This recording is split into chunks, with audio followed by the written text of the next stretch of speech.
warahmatullahi wabarakatuh. Waalaikumsalam warahmatullahi wabarakatuh. Saya Sanina Salehati yang akan mempresentasikan materi berjudul Ketekunan Menuntut Ilmu Terhadap Martabat Mulia Quran Surat Abasa ayat 1-10 pada peserta didik.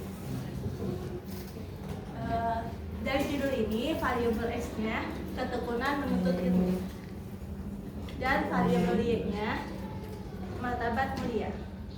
Ketekunan berarti sifat rajin, tekun, dan bersungguh-sungguh dalam melakukan sesuatu hingga mencapai hasil yang diinginkan. Sedangkan menuntut ilmu berarti usaha memperoleh pengetahuan melalui hasil proses belajar. Dalam pandangan Islam, menuntut ilmu bukan hanya kewajiban intelektual, tetapi juga ibadah yang memiliki nilai spiritual yang tinggi. Ada beberapa faktor yang mempengaruhi ketekunan menuntut ilmu, baik faktor internal maupun eksternal. Faktor internal itu motivasi dan minat belajar yang tinggi. Yang kedua ada mempunyai tujuan belajar yang jelas dan mampu mengatur emosi dan fokus. Serta faktor eksternalnya dukungan dari keluarga dan guru, lingkungan sekolah dan teman yang positif, metode belajar yang menarik, dan juga pemanfaatan media dan teknologi secara baik. Dan juga ada adab-adab bagi penuntut ilmu saat belajar. Yang pertama, niat kita itu semata-mata hanya kepada Allah. Yang kedua, bersungguh-sungguh, tidak bermalas-malasan. Yang ketiga, menghormati dan memuliakan guru atau orang yang memberi kita ilmu. Yang keempat, tawadu dan menjauhi kesombongan. Martabat mulia berarti derajat atau tingkat harkat kemanusiaan yang menunjukkan kemuliaan seseorang. Sedangkan mulia artinya itu hormat, bernilai tinggi. Dan dalam pandangan Islam, martabat mulia merupakan kedudukan tinggi yang diberikan Allah Subhanahu wa taala kepada orang-orang yang beriman dan berilmu.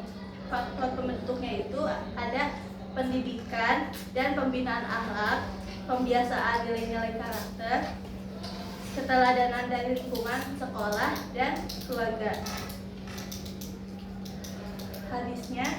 Hadis menuntut ilmu. Rasulullah Shallallahu Alaihi Wasallam bersabda, "Man salaka thariqan yaltamisu fihi ilman, sahalallahu lahu bihi thariqan ilal jannah." Yang artinya, barang siapa menempuh jalan untuk menuntut ilmu, maka Allah akan memudahkan baginya jalan menuju surga. Hadis riwayat Muslim nomor 2699. Pesan moral yang bisa diambil dari dalil ini, Allah memudahkan jalan bagi yang menuntut ilmu. Kesungguhan dalam menuntut ilmu merupakan bukti keimanan. Ilmu itu jalan hidayah atau petunjuk. Hadis ini menegaskan bahwa ketekunan dalam belajar bukan sekadar untuk dunia, tapi juga jalan spiritual menuju ridha Allah. Ilmu yang dicari dengan niat yang baik dan ketekunan akan meninggikan derajat martabat seseorang. Terdapat dalil dalam Al-Quran surat Abasa ayat 1-10. A'udzubillahi minasyaitonirrajim. Bismillahirrahmanirrahim. Abasa wa tawalla an ja'ahul a'ma wa ma yudrika la'allahu yazakka aw yazakkaru fatanfa'ahu dzikra amma man istaghna fa'anta lahu tasadda wa ma 'alaika alla yazakka wa amma man ja'aka yas'a wa huwa yakhsha fa'anta 'anhu talaha.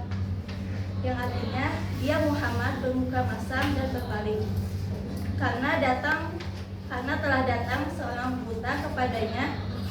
Tahukah kamu, barangkali dia ingin membersihkan dirinya dari dosa, atau dia ingin mendapatkan pengajaran, lalu pengajaran itu memberi manfaat kepadanya. Adapun orang yang merasa dirinya serba cukup, maka kamu melayaninya, padahal tidak ada celaan atasmu kalau dia tidak membersihkan diri beriman. Dan adapun orang yang datang kepadamu dengan bersegera untuk mendapatkan pengajaran, sedang ia takut kepada Allah, maka kamu mengabaikannya. Pesan dari dalil ini, kita tidak membandingkan seseorang dengan dari penampilan atau status sosial, memberikan perhatian yang sama untuk orang yang ingin mendapatkan ilmu, dan juga kesabaran dan kelembutan dalam berdakwah. Kesimpulan yang bisa diambil, pentingnya ketekunan dalam menuntut ilmu sebagai jalan menuju martabat yang mulia. Proses belajar yang tekun tidak hanya meliputi sikap disiplin dan keuletan, tetapi juga diiringi dengan niat yang ikhlas karena Allah Subhanahu wa taala. Sekian dari saya, kurang lebihnya mohon maaf. Wassalamualaikum warahmatullahi wabarakatuh. Waalaikumsalam.